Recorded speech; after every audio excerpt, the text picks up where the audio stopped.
ನಿಟ್ಟುಸುರಿನಿಂದ ಸಿಡಿದವು ಸೇಡಿನ ಅಕ್ಷರಗಳು, ನಿಪ್ಪಾಂಡವ ಪೃಥ್ವಿ ಎಂಬ ಅಕ್ಷರಗಳು. ಸಂತೈಸಿತು ನನ್ನ ಆ ದ್ರೋಣರ ಶೋನ್ಬಳಿಗೆ ಬಂದು ಕಂಡೆನೆ ಗರ್ಭವಾದ ಪಾಂಡವಂಶ ಪ್ರವಾಹವನ್ನು ಖಂಡಿಸಲು ನುಡಿದದು ಆ ಹೆಣದ ತೆರೆದ ಬಾಯಾಗಿ.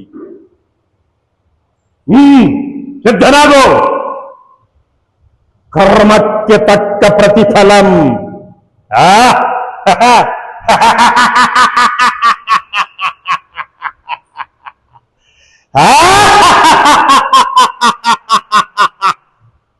ಧರ್ಮ, ಭೀಮ, ಅರ್ಜುನ, ಎಲವೋ ಗೊತ್ತದ್ದಮ್ನ ಅಲ್ಲಿಯೇ ಕುಳಿತು ನೋಡುತ್ತಿರು. ನೀನು ದ್ರೋಣಾಚಾರ್ಯರ ಕತ್ತು ಕಡಿದಂತೆ ಈ ಮೂವರ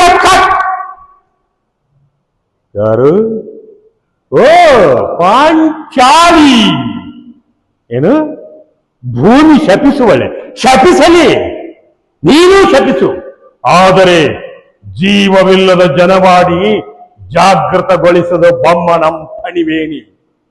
ಸ್ವಾರ್ಥದ ಹುತ್ತದೊಳಗಿಂದ ಹೊರಬಿದ್ದ ನರಸೇತುಗಳ ಅಬ್ಬರ, ನೀರ್ಗುಳ್ಳಿಗಳು ಬಿರಿದೊಡೆಯುವ ಸಪ್ಪಳ.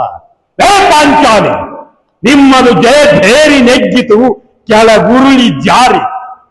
ಧರ್ಮ ಭೀಮಾರ್ಜುನರ ಜೀವ ಮಿಡುಕುತ್ತಿದೆ ಕುತ್ತಿಗೆಯಲ್ಲಿ. ಹೆಂಗಸಿನ ಹತ್ಯೆಗೆ ಹೇಸುತ್ತಿದ್ದರು ಹಸಿದಿರುವ ಈ ಕೂರ್ಗಳಿಗೆ ನೀನೊಂದು ಸವಿಗೂಳು. ಸೊಯ್ಯೆಂದು ಹಾರಿ ಬರುತ್ತಿರುವ ನನ್ನ ಬಾಣಕ್ಕೆರಗುವ ನಿನ್ನ ಬಾಣದ ಸದ್ದು ಕಾಳ ಪಕ್ಷಿಗಳ ರೆಕ್ಕೆಗಳ ಸದ್ದು. ಲೇ ಪಾಂಚಾಲಿ, ನಿನ್ನ ಗಲ್ಲದ ಅರಿಶಿಣಕ್ಕೆ ಕುಂಕುಮ ಹೊಯ್ಯುವುದು ಈ ಬಾಣ ನಿನ್ನ ಮಸ್ತಕದ ರಕ್ತದಿಂದ.